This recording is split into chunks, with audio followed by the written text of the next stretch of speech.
G'day guys, welcome to Swagging with Ben. I'm on Bribie Island at the moment. It's a bit noisy here because I've got four drivers all around me airing down their tyres, getting ready to drive on the beach.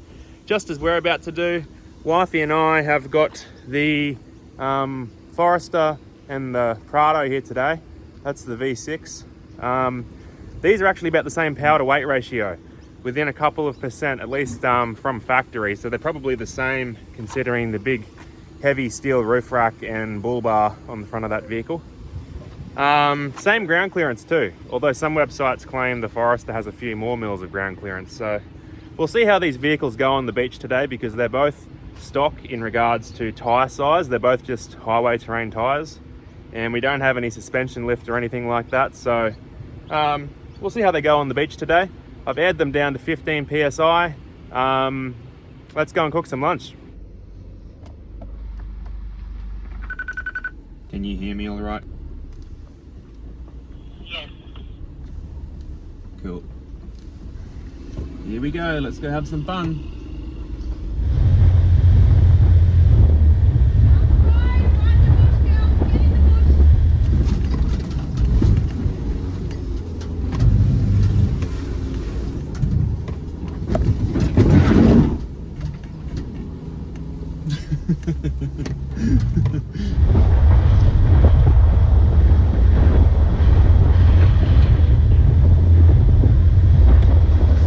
I was wondering how long that plastic tray would last underneath my car. I could hear it scraping the whole way.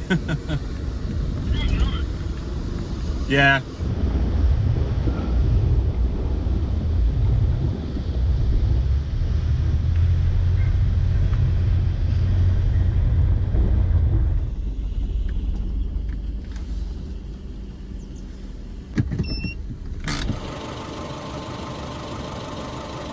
Well guys, the entry exit track wasn't too bad, but my zip tied plastics on the underbody of the Forester didn't survive, so I'll have to pick that up off the track on my way out. It's difficult to stop there sometimes because of the traffic coming, and you don't want other people to get bogged because you need to keep momentum on sand, and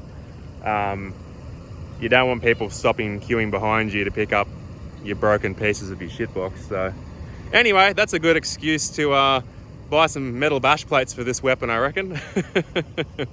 And yeah, the Prado didn't have any issues either, so all good so far. Anyway, we're just having a look at the one of the lake things here. Is it a lake? I don't know. We're just sussing out spots for potentially having lunch, just having a look around.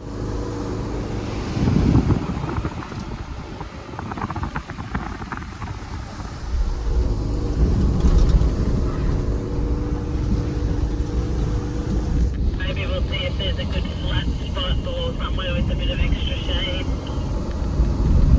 Okay, I'll keep an eye out.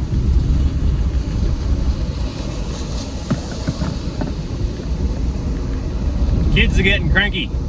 Gotta find somewhere to pull up and let them out for a play.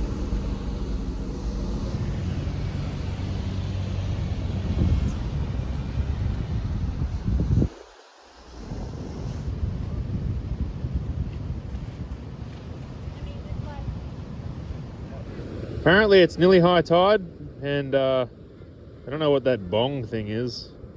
I don't think it's time for that. Is it?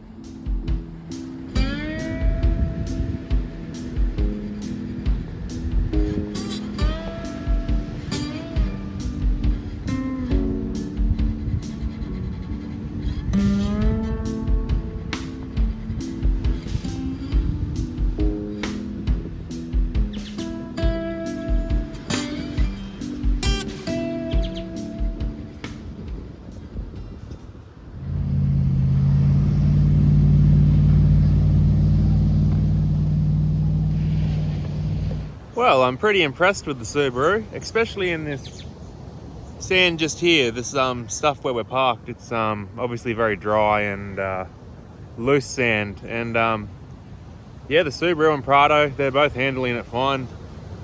I'm not really surprised about the Prado because we've had that on Fraser Island before, and it did well over there. So at the moment we're just having a couple of drinks on the beach, Wifey and my oldest daughter Emerson are behind me playing in the sand. And I'm just getting ready over here to cook some lunch. Now I'm going to do some, Wifey asked for like some chicken burgers and chips. And as I typically do, always forgetting something, I forgot the chips. So I'll probably cook those later on when we get back to the motel, and this video will turn into a two-part video, as half my videos do. When I forget something or something doesn't go according to plan, we end up finishing the video at home or something random happens. So anyway, let's see how it goes. I'll try and cook some chicken burgers with no chips, even though I brought the chicken salt. The fan on the inverter is running straight away as soon as I turn it on. It doesn't normally even turn on unless it's under a really heavy load. But that's just because it's sitting straight in the sun today, so hopefully I don't overload it.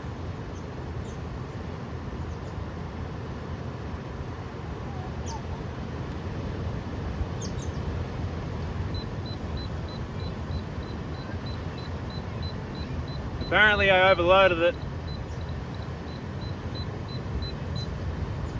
I might try this again in the shade where I'm not going to overheat the inverter.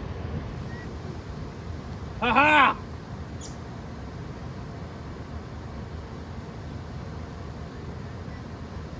Alright, I'll let that cool down for a few minutes and then we'll try that again.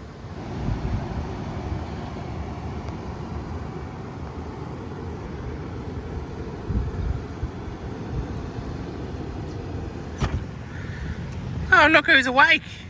Hello. Oh, and Tully's awake too, is she? Yeah. Who woke up first? Puppy. Come on, mate. Well, I've been waiting for that fan on the inverter to run for a while to try and cool down the internals after it's been heat soaking in the sun. And I didn't have any luck after like 20 minutes. So now I've sat it in the aircon over in the Prado for about 15 minutes. I'll retry it now. If it doesn't fire up now, I guess we're not having lunch on the beach. Let's see how it goes.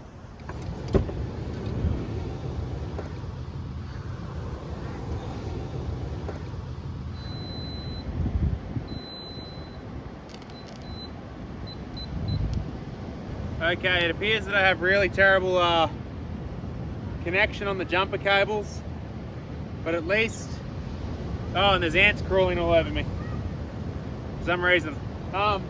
It appears to be working. It's heating up. Let's see how we go. I need to get different jumper cables for next time, or wire this a little bit better and not let things sit in the sun and get heat soaked. But I think we might be able to have some chicken burgers. Let's try it and see what happens.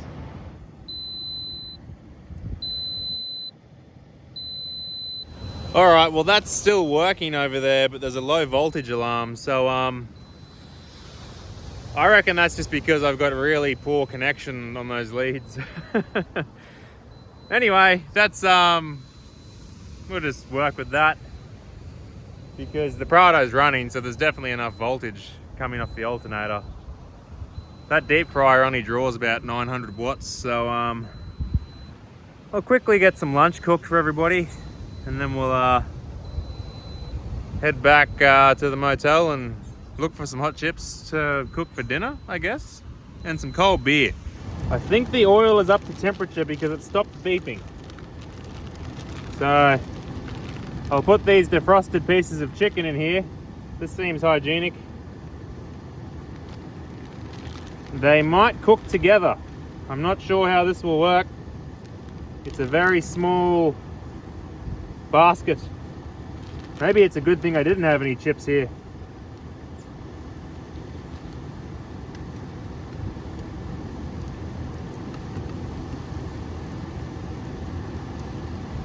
I might need that a little bit deeper.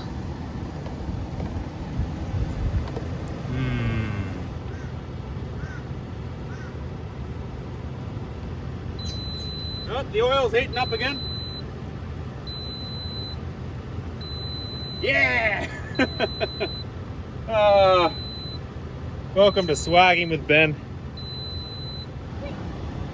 Are you putting sand on the cars? Yeah. Who put all this sand on Mum's bonnet? Dad, look, this red. What are you putting sand on my car for? Oi! That's naughty! Oi!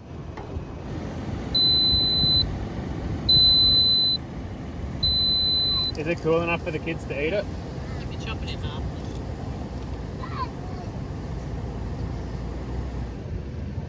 Well guys, that came out okay, surprisingly. Even despite all the beeping and trouble getting it happening. It would have been better with some hot chips, but we'll figure that out when we get home. The kids seem to like it. Wifey likes it, so I guess we consider that a success. It's delicious. Delicious.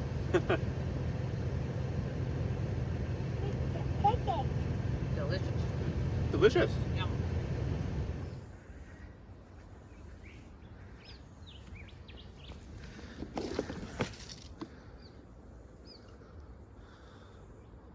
One kilometre of walking in the sand and one plastic splash tray. Let me know in the comments if you think that I should upgrade to steel trays. Oh, this is embarrassing. People are driving past me.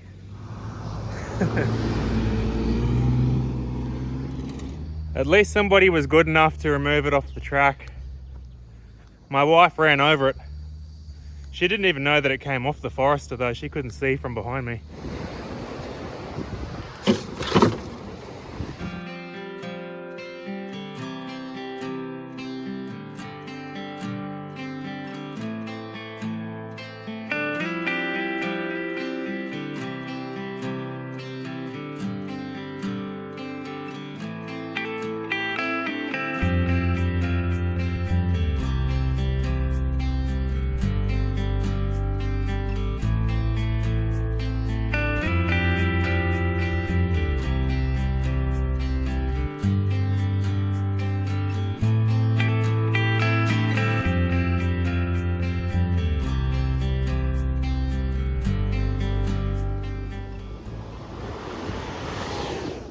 Well guys, we made it back to the motel here. We did go via the car wash, of course. After you've been driving on the beach, you always want to make sure that you try and wash as much sand and salt out as you possibly can. Aired up our tyres, and when we got back here, we found out that our motel room had no hot water. So we reported that, and we weren't the only people at the motel with that issue. And while we were waiting for the hotel staff to sort that out, they gave us some complimentary hot chips. So, because we took the kids over to the playground beer garden area here for a play, and wifey and I were having a drink. So, I'm not going to cook those hot chips tonight because nobody needs them. So we'll do that in another video. But anyway, I've got the deep fryer out on the beach, so can't say I've done that before. But that's about par for course if you've seen my videos. So if you like this kind of stuff, please consider subscribing because there's plenty more where that nonsense came from. Very happy with the way that the Subaru went today on the beach. Obviously it's not ideal having your zip-tied plastic splash tray come off, but oh well, shit happens. I'll buy some steel ones one day when I've got a bit of money to do so. Anyway, guys, I'll see you in the next one. I've got to get packed up for a big drive tomorrow to go and pick up my son Aiden down in New South Wales. And we've got plenty of camping adventures planned for these school holidays. So I better get ready for that stuff. Thanks for watching, guys. I'll see you in the next one. Cheers.